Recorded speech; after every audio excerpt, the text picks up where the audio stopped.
Good evening, ladies and gentlemen. This is the BBC. And now we go live to broadcast in-house for an adaptation of the critically panned radio play Laughing with Max, presented tonight by the Bishop Players of Stratfield, Not upon Avon. Your play readers are Old Walter Bishop, the one with the grey hair, Young Walter Bishop, the one with some hair, and Mrs. Mop, my mum. You will need to imagine that old Walter is in conversation with his younger self, young Walter.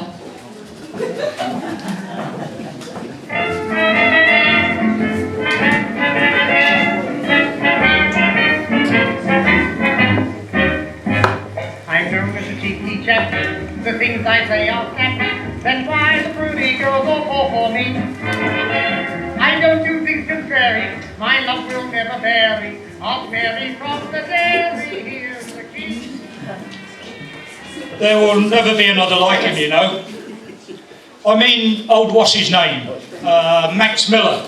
You can't help laughing at him. I know Walt, he's a real cheeky chappie, the funniest man on the planet.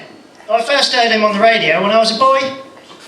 Yeah, he told that joke about the bus clippy. How did it go? Let me think now. Oh yes, I remember. I got on a bus the other day with a cigarette in my mouth and the conductress says to me, "No smoking inside." I said, "I'm not smoking, dear." She said, "But you've got a cigarette in your mouth." I said, "I've got shoes on my feet, but I'm not walking, am I?" She said, "Do you want to get me into trouble, Max?" Well, she looked nice, so I said, "Yes, dear. What time do you finish work?"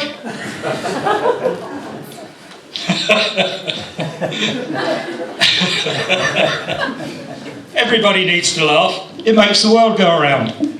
I think you'll find the world circles the sun in a direction first enunciated by Kepler's law. I thought you were shoveling coal on the gateshead, young Walt, not steering it. I was. It'd help if I had the right bloody page. All a distant memory now, though. Hey, Walt? Don't be so sure. It's still me you see in your shaving mirror every morning. If that were true, I wouldn't need those pills, a pacemaker, and 2 plastic knees. Blimey, Walt. So if anyone takes the peas out of you, you'll fall apart? Is that one of Max Miller's? No, couldn't you tell? It's one of mine.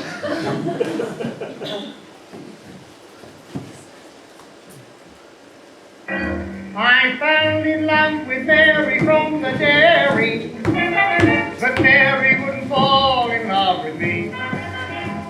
Down by an old tree, we both sat down to read.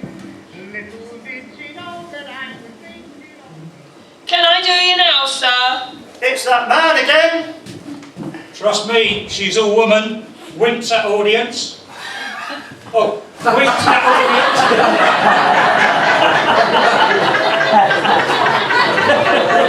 Well, can I, sir? I'm afraid not, Mrs. Mott. This building has been contracted out to Bishop Industrial Cleaning Services. As you can see, the place is already spotless. Well, nearly. And me having come up from Wales, sir, in me best pinafore, and walk from the Bath Road in Wellington boots. In Wellington's boots, Mrs. Mott, won't you miss them? No, sir, not the Duke, sir. I mean Wellington, as in the boot, like you're giving me, sir. I'm sorry, Mrs. Mott, but in these days of performance data, public liability insurance, health and safety plans, and improved value for money indicators, yawn. It's all codswallop, sir. Next, they only want to employ char ladies who've been to finishing school. I wouldn't shout about that if I were you, Mrs. Mott. Not with the general election coming up. It might end up in a Lib Dem manifesto. Do you know, sir, once upon a time, I was the most famous char lady in Britain.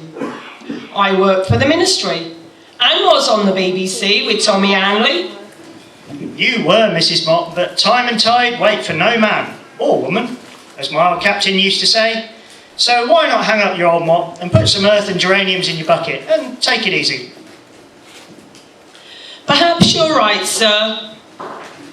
But not before you say one last goodbye, Mrs. Mott, just like you did in the old days. As you wish, sir. TTFN. Ta-ta for now. Yes, sir. And if I may add, sir, TTPPTCPMMWTSDS. Mrs. M? Tell them pen pushers they can put my mop where the sun don't shine. She said that Fix and Buttercup and David, those buttercups were full of margarine. We slipped and we both fell down by the wishing well in the same place that I fell. Do you remember Mrs. Mott, young Walt? Of course I do. We had a radio at Mrs. Acott's place in East Peckham. Surely you haven't forgotten. No, I listened to it, Ma. It's that man again I never missed. As you will recall, there are some worrying times back then, the country being at war and all that. But country and song helped us on our way, and through the rationing and hardship we endured afterwards. You're right. Do you know I still laugh when I think about those jokes you used to tell people? Yeah, most of them were written by the cheeky chappie. Do you remember that one you used to tell about?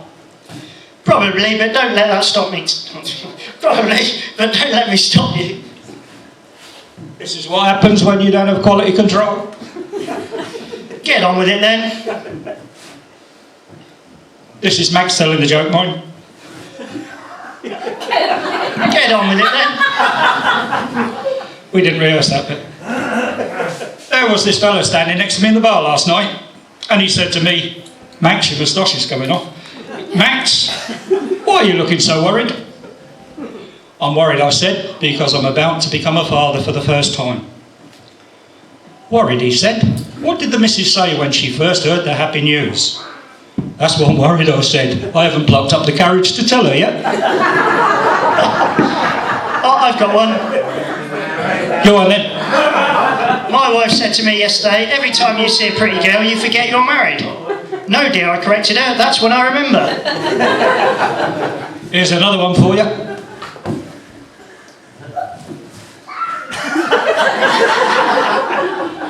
My pal said to me the other night, why does your wife talk through her nose, Max? I said, because she's worn her mouth out. Oh dear, you'll have to answer for that one, Walt. No, I won't. I've deleted the next few lines from the script. Oi, Mrs. Mott, there's no improvisation in this sketch. I'm sorry, sir, but after that last joke, I thought I'll do you now, rather than wait till later. Let's get back to the script, folks, shall we? Good idea. Well, next one's down to you.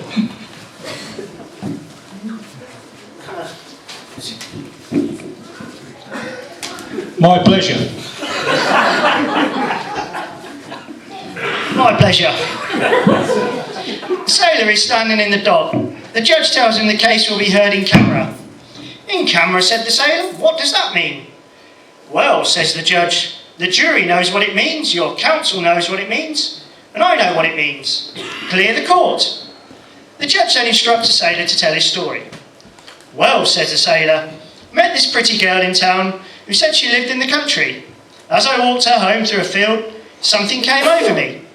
I kissed her, and the next thing, it was all la-di-da. La-di-da, said the judge. What does that mean? Well, said the sailor, the jury knows what it means, my counsel knows what it means, and if you'd have been there with your camera, judge, you'd know what it means too. I remember that one too. Hey, did you know they put up a statue of Max in his hometown, Brighton? Yes, I did hear that. Somewhat appropriate for a stand-up comedian, I'd say. Max Miller, comic genius. He really was the last of his generation. Born in 1894 and still performing when he died in 1963. Traditional comedy, died when he left us. Have a surprise. Do you like it, lady? Do you like it? Do you? I bought it with the money I got from my gas mask. Always first in with me now. Cheer up, Walt. We'll never forget him. We won't, that's for sure. Have you got one for the road? I've got an old book of them. This one is for Max, in memory. A fellow walks into my local last weekend and I said to him, "Blimey, pal, I hardly recognise you."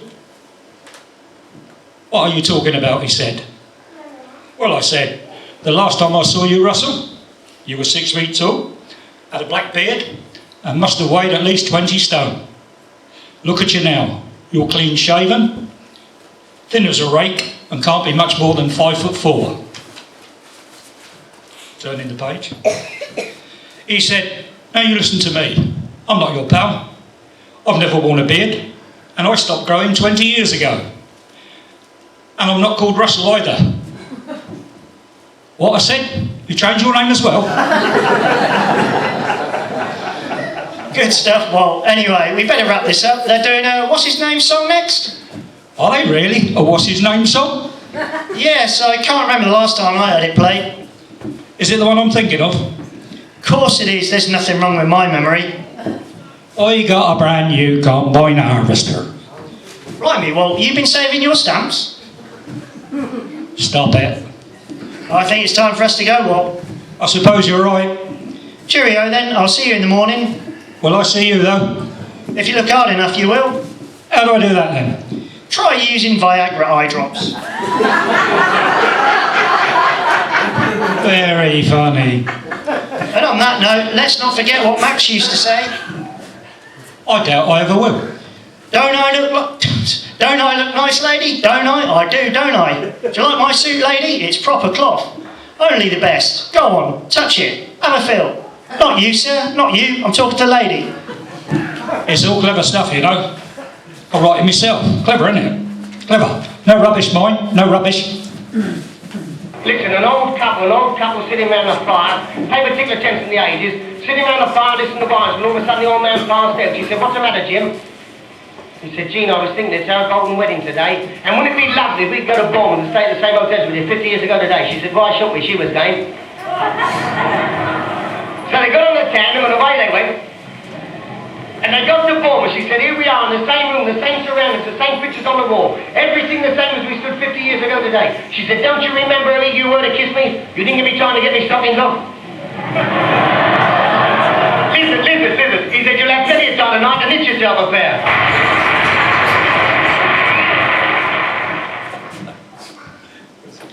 Laughing with Max was mostly written by the late Max Miller and adapted for radio by Mary Whitehouse. Old Walter was played by Michael R. Caine, young Walter was played by Errol Flint, and Mrs. Mop was played by a very young Rita Haybarn. I am Samantha Dawes, and this has been a You Must Be Joking production for the BBC Light Service.